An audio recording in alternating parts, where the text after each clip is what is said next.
Well, hello, More Than Commas. I'm Paul Adams, founder and CEO of Sound Financial Group, and I am left largely unsupervised today because we have a guest. Corey is getting the week off this week because we're getting a chance to talk with Derek Jensen on estate planning. Now, Derek has been practicing coming up on 30 years. I know it's over 25 now.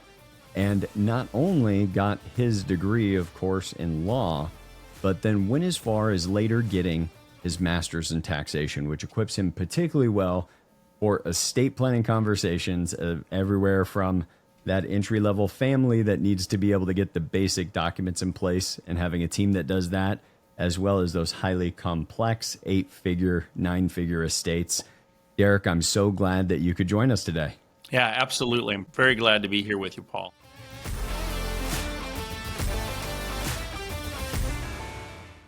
Well, and as we kick off, Derek, we hear this thing, estate planning. Just, would you give our audience just what is the basics of estate planning? I think people think of a will and then they have a sense of what a trust is, and that's kind of where they begin and end. Yeah, absolutely. I mean, a will or a trust is kind of the plumbing. I mean, that's the document that's behind it. And estate planning is really a bigger concept than that. We're looking at really the types of issues that are going on in someone's life. What types of fears do they have? What kind of concerns do they have? What type of risks do they have? And we're trying to come up with a really more of a holistic solution to that and saying, okay, this is where you're at. These are the kinds of solutions we can use, and let us worry about the plumbing, what goes here or there. But what we want to do is kind of help you figure out how we can address all those bigger issues. Yeah, so it's almost like estate planning itself is a little bit like financial planning in that it's a set of practices and conversations you have to be in over time. It's not one and done. We don't get an object called an estate plan and we're finished. We don't have an estate planning session and we're finished, no more than I could brush my teeth really long on Monday and be done all week. It's a practice we have to adapt into. No, I think so. Estate planning, everybody potentially could be my client. Anyone over 18 years of age. In fact, we have an approach really where we think about a young adult plan. And my daughter is starting a new professional career. Actually, her first day is today, and so she's filling out all of her paperwork. And it comes up right there. I mean, they're going to ask you who's your beneficiary, and of course, she's asking me, well, what do I put on something like this? And so that question is really something that starts really early, and understanding that it's going to be part of your life, really for the rest of your life, and it will adjust because if you can imagine someone who's just starting their career and building their own asset mix, they're also going to have other events that are happening. So each of those events, those milestones, if you will, become planning opportunities and opportunities to kind of adjust the plan. And so it's not a static document. That's the wrong way to think about it. You don't sign your will and throw it into a drawer for 20 years and then look back at it, because life changes and you want it to be a more adaptable to what's going on where you're at right now. Well, and would you rank that with some of the top misconceptions people have about estate planning is that it's one and done? Well, I think so. The thing is it's one of these things that you worry about, and I imagine that a young couple, I always think about the young couple with their young child. They've got a newborn at home. They're not getting a lot of sleep. It's hectic. There's just a lot going on in their lives. Their lives are changing dramatically. And they have the anxiety of worrying about, well, we need to name a guardian. We need to get someone in paper who would take over this responsibility that we have here if something were to happen to us. And so that's going to be a first thing we're going to look at. We're going to do that, some kind of guardianship documentation there so that they can get that guardian in place. And that makes sense. That's where they're at. That's where they have the energy for. That's where they're directed at. That helps them get a little bit more sleep at night, hopefully. Yes. But it's not going to be long before that little one is a teenager, and life changes and comes at you pretty quick. So there's going to be opportunities to do some adjustments along the way. Very good. And now let's take that to the next step. Is if somebody's listening now and they don't know, what should they be doing? What what is the point at which somebody should DIY it where they're at, but they need to get something in the way of directives, but maybe don't have the disposable income and they tripped across this podcast, all the way to like, what's the point at which somebody needs to meet with you or someone like you? Yeah, I think that from our perspective, we think of it in our office as this life stage estate planning framework, and so we're looking at each phase as you go along there. The first document set we do is really for a young adult, but it's really kind of an essential plan is what it is. And so that essential plan might include, for our office, it would include a beneficiary designation trust, which, what does that mean? What am I saying there? It's really a simple will on steroids a little bit. It's not a real complicated document for us to prepare. It's not a real complicated document for them to administer. But imagine back to that first time you're filling out your beneficiary forms for your new 401k at work, and you're saying, hey, who do you designate on this? And that's what you would name. You just put down the name of your trust, and then as life progresses and changes, you just have to make the adjustment to the trust. You don't have to go back and change those designations every time. And that happens really, if you think about it, and Paul, you probably can speak to this more than I can, but for young folks as they're getting started and they're building their wealth, most of those assets they're going to have are going to be controlled by beneficiary designations. So focusing on a will as the solution is kind of missing the point, because the will isn't going to be managing or directing where the retirement accounts goes. It's not going to necessarily be directing where life insurance and the rest go. And so this is an opportunity to get on that. And that's an important distinction for you guys to hear in the audience. I want you to know that when you put down that 401k beneficiary, when you put down that life insurance beneficiary, it doesn't care what your will says after. It doesn't care how much trust and estate planning you did. It is going to go to the person you wrote down on that form. And it's what's called a probate substitute. It just skips around a lot of that. And that skipping around can be a really big problem if you and your advisor, your attorney didn't talk about all these beneficiary designations.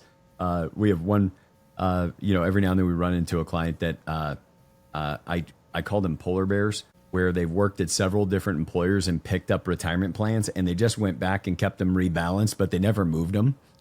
And even if you're maintaining all of those accounts, those beneficiary designations get out of date. And so even though they've cashed out on the tundra, all these little caches of money, those may not go to who you want them to go to if it's not updated. Yeah, that's exactly right. I mean, I think a will and relying on the will is kind of an older concept, in that, if you imagine the real estate might have been the main asset. Maybe you had some stocks in certificate form or other things that would need to be probated. But already when you walk in and you're opening up accounts, they're asking that question, who do you want as that beneficiary designation? Essentially, they're doing estate planning for you right there in the office. And it's not necessarily aligned with everything else. It's actually harder, if you can believe it, Paul, it's actually harder to get all of those assets to go through probate than it is to just decide, hey, let's go ahead and use a trust solution like what I was describing as the beneficiary designation trust. Well, and something that I share with clients all the time is if you read the first few lines of your will, it says, I revoke all my previous wills and codicils. And I don't know about you, but I don't love the idea of I got to have somebody regenerate a document every time I want to change, as opposed to just making an amendment. And maybe like a lot of people, I like the idea of I have this trust that's been around for 15 years and it's, it has this, and when I'm 80, it's going to have this date all the way back in the early 2000s. And it I don't know why that makes me happy around legacy, but I think clients like it too. And they also like that they're not reconstituting a will every single time. Now, if we talk about those estate planning levels, those tiers of concern, if you will, that people have, can you kind of quickly describe to us kind of how your firm sees that? Yeah, for our office, obviously, when it's not linear, so it's not like you will go just a little bit more each year. Right. You hit these stages where there's a big adjustment that's needed. And so one of the first ones that kind of comes up for a lot of our clients will be taxable estates. And, for a taxable estate, then we're talking here in Washington, an estate over $3 million. And that's going to include, life insurance, retirement benefits, stocks, cash, real estate. And so and actually inheritances that you might receive. So when you add all that up together, it's not actually as hard to get over $3 million as you might imagine. And so many of my clients who come to me, they'll be working and they'll have nice insurance, group term life insurance through their employer. They'll have retirement plans. They'll have the rest of that. And so we can easily just add up those numbers and we say, yeah, we're going to need to have something here for you for estate tax planning. And that tends to work into what I would think of as more of a foundation plan. So we're going to have a little bit more substance in there.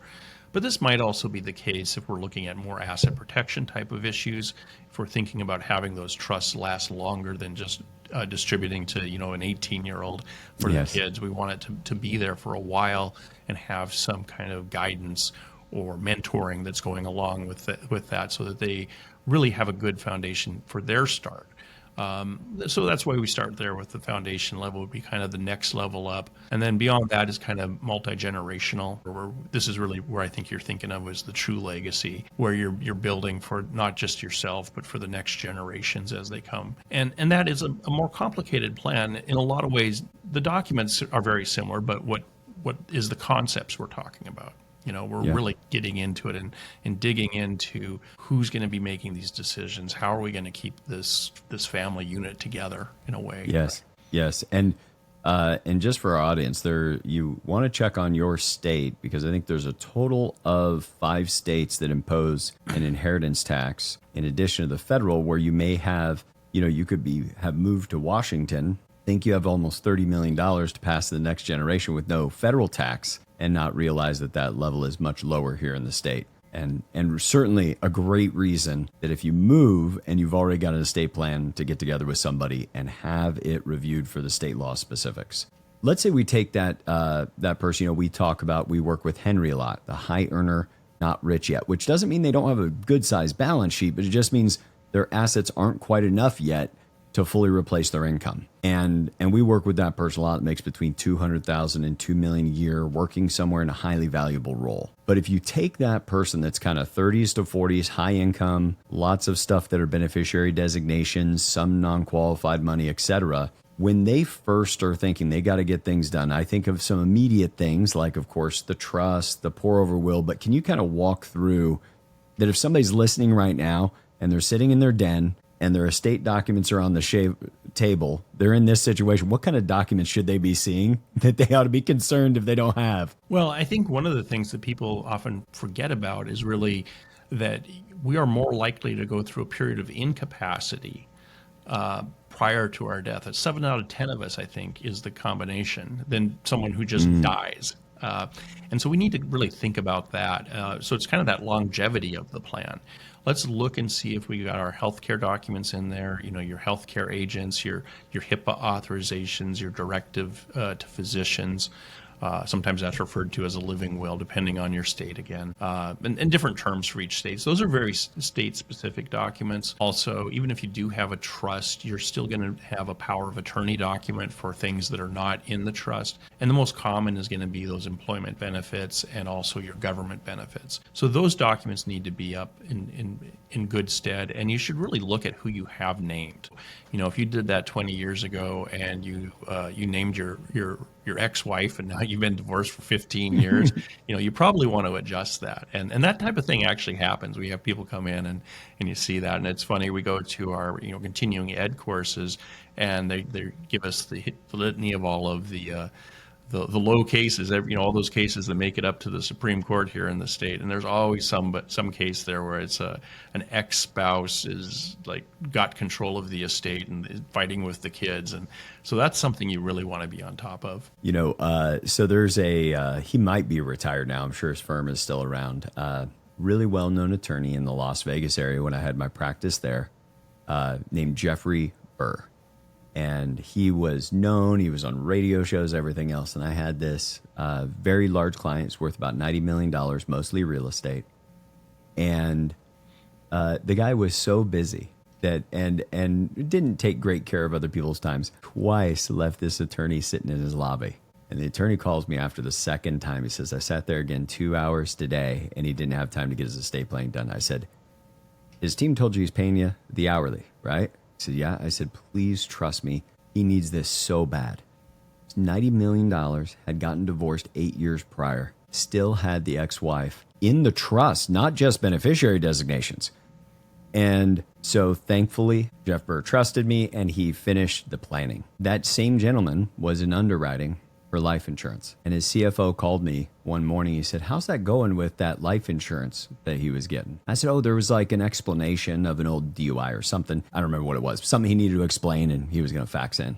And I said, if you could get on him and have him fax, that would be really helpful. He said, well, I was calling to ask you because he was found dead this morning. Oh, my.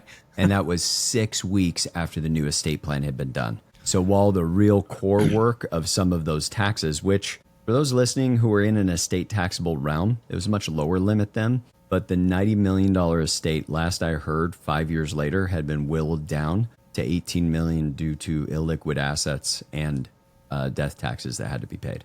Which is still a lot for a 10-year-old kid who inherited it, but certainly would have been a lot worse if you would have had an ex-spouse and a lot. So when Derek is advising all of you, like, be sure those are up to date, that is not a walk past comment. There's real consequences in that if you've got some old designations in there. This episode is brought to you by Sound Financial Group.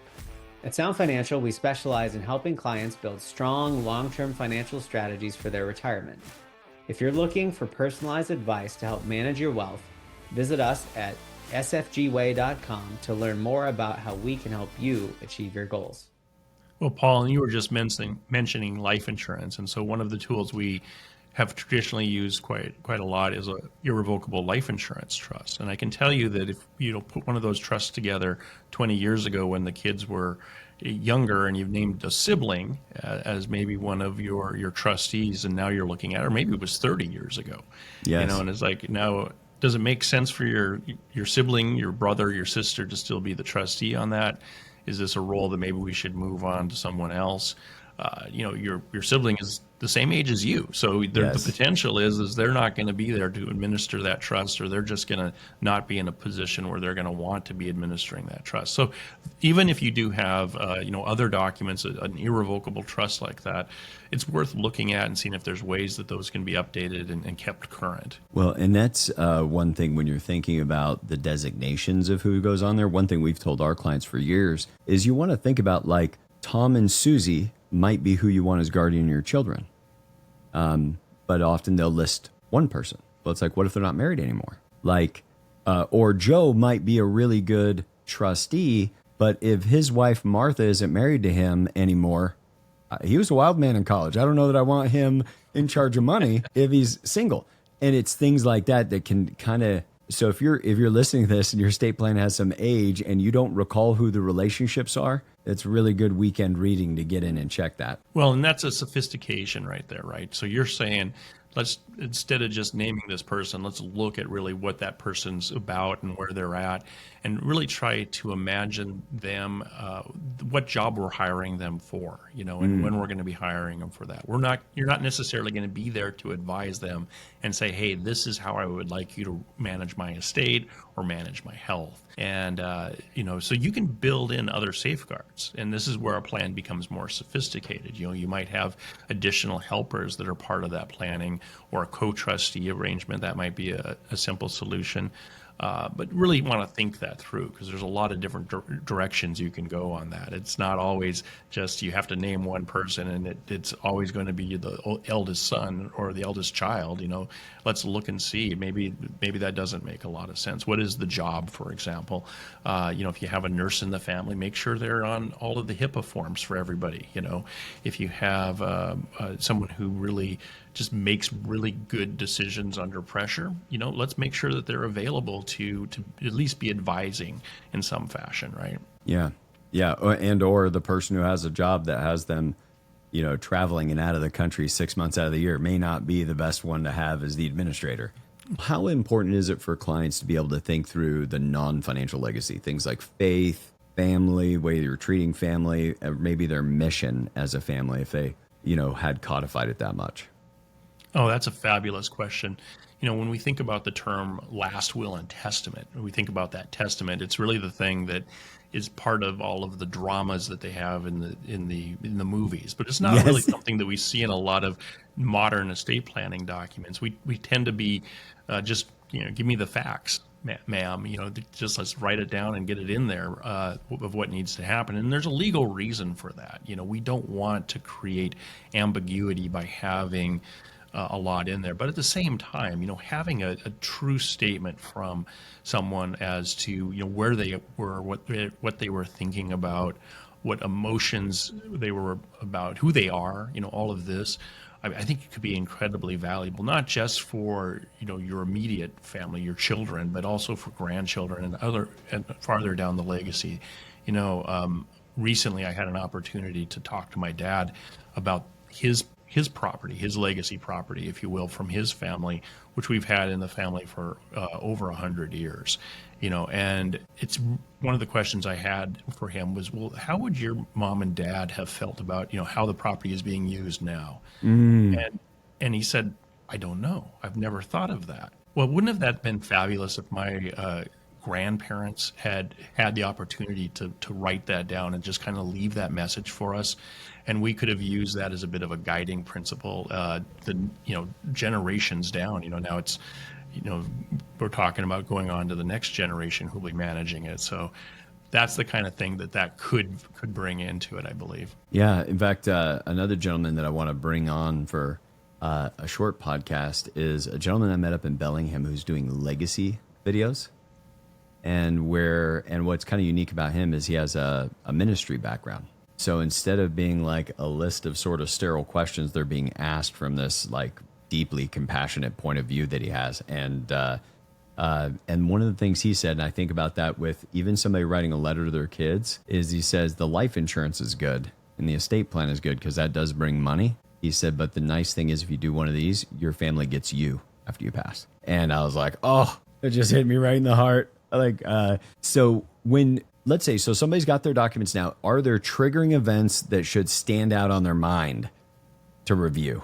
So you're saying events where we know something's happening and it's like, oh gosh, I better run in and get a look at this. I'm more thinking because I know how busy professionals are, and it's not like what they're excited to do is put 3 or 4 hours on their calendar over the next month to get their estate planning updated. Yeah. But those triggering events will sometimes get their attention, be like, now's the time I need to do that. And I think that it's one of these things that I use as a touchstone is when they come in to see me, they've come in for a reason. And so if I kind of think through those reasons, and if I dig into that, I ask them, why are you here? Very often it's going to be, well, I'm having trouble sleeping at night. So there's like this little thing that's kind of getting to them. It's in the back of their head. They know that it's time, but maybe they don't realize that the solution is actually as simple as just taking that time to come in and do it. And then they get a good night's sleep. They don't have to go buy a new bedroom set, and do all of this. Imagine, for example, you've just been working on this business for so many years. It's been your lifeblood, your energy is going into it, and you're coming up to an opportunity to sell it. And it's going to be selling for really 4 or 5 or maybe 10 times what you may have thought it was worth, because it's just been going like crazy. That's really putting you and your family in a different realm. And that's an opportunity there, really, to think about it and think deeply about what that's going to mean, what kind of changes that's going to mean for the family and really for the legacy opportunity there. And I don't know if anyone's even prepared for that. Right. And so it's something that would really take some effort, but that's an opportunity to come in and change the documents. But other than that, it's going to be some of the very clear ones that you're going to see. It's going to be a health issue. It's going to be just aging. Oftentimes we'll have people come in, hey, I'm taking a trip. I want these documents done by the end of next week. Give us a little bit more time than that. We want to spend a little time on it. But yes, if you are planning a big trip, that's a great opportunity to do it. Whatever that impetus is that kind of gets you in the door, I think is good. Oftentimes it might be a death of a family member or a scare, a health scare. We'll have people come in. it should also be, the birth of the first grandchild. I mean, what an incredible opportunity, a very positive opportunity to think that through a little bit farther. But those types of things, there's not always negative. I think a lot of times we think of it as a negative, but it's not. It's just part of life. Changes happen, and we want to, make those adjustments along the way. Well, and one of the things that I think about for business owners a lot is they have this asset that's pretty big on their balance sheet that if they get their estate planning done, because maybe that business is worth $20 million, it is going to create some kind of tax concern when they pass. But secondarily, there's also some continuity planning that needs to go into the business if they're not there one day. What are some of the key things that you point the business owners to while they're doing their will and a trust of what they ought to be thinking about in their business, even if you're not handling that portion for them? Yeah, and I can even think of this as for my own business. If I wasn't here, who's managing the day-to-day? My wife isn't an attorney, so she's not going to be able to step in. I do have a daughter who's in law school, but she's not ready yet. Not yet, yeah. But that's a very important question. I mean, it's a unique type of situation. I'm in a way, I'm the key man here, and so and yours requires licensure. That's right. Even if she was really good at the business from here and over the kitchen table, she couldn't meet with the client the next day. That's right. So, business continuity is very much that type of thing. And so, yeah, the licensing does kind of put a fine point on it. It absolutely needs to be thought of. But really, it's in every business, isn't it? I mean, I think about many of the families we have who have a lot of real estate. They've done a great job with that real estate. That's just like next one I was going to bring up is that they don't think about. We had a client with $70 million of real estate, and their daughter still had. She thought they were worth a few $1 million. Yeah. No idea. And I was like, these banks are going to really care that she knows, because those have to be renegotiated as commercial loans when you die. And they were not even thinking about that. They thought they were protecting her. Yeah. And I've had clients who, their kids are just not involved in it at all. And, well, do you think that they could take over the real estate? Oh, no, I don't think they could. Well, that's kind of a problem. Do you think we should address that? How are we going to make sure that and that's an illiquid asset, Paul. I mean, you don't want to be stuck in a situation where you're going to have to sell that. You can't get loans because you don't have an experienced management team in place. I mean, this could be a real problem. So definitely that one has to be addressed. But I think practically every business does, And it might be that it doesn't have a lot of value without that person, And so if I was a smaller firm, it may not have a lot of value if I was gone. I think it does have value now, but if that's the case, then yeah, if you have kind of part of your retirement, part of your family's retirement or lifestyle is going to be dependent upon that business continuing, and you're no longer there to provide, it's just right back to, I guess, the traditional ideas of life insurance as a tool there. And I'm not a life insurance salesman, but I mean, I can see the estate planning reasons why you would want to have a tool like that. And I think it's a fabulous one when you have the reasons for that. So, but that's a good example, yeah. Well, here'd be one final question for you here. Is let's take that high income earner. They're saving their tails off. They're building up. If you're going to replace 400,000 of income in your old age, you got to be pretty near 10 million. So, good mid-range net worth. What's the parting words you want that person leaving this episode with that would best help them move forward in getting this kind of planning done? Well, I think it's, you don't know what you don't know, and the issue is that there's things that if you're not doing planning actively, you're just not aware of. For example, we talked about Washington State having their estate tax hit. For an estate like that, even without tax planning, they're only able to protect $3 million, and they're going to be getting into up to 35% rates on that, which is going to be a big hit, which would be a real problem. States like Oregon have a much lower exemption of $1 million.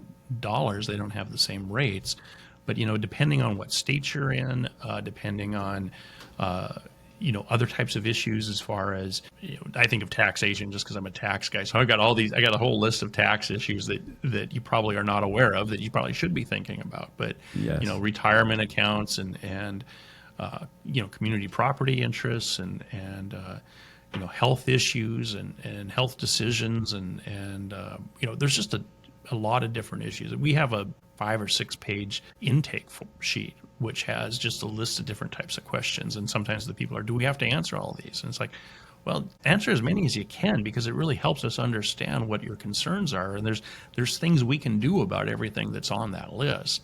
So just because it's not something you've thought about doesn't mean it's not something that you shouldn't think about. You know, there are things that we need to do no matter what stage you're at.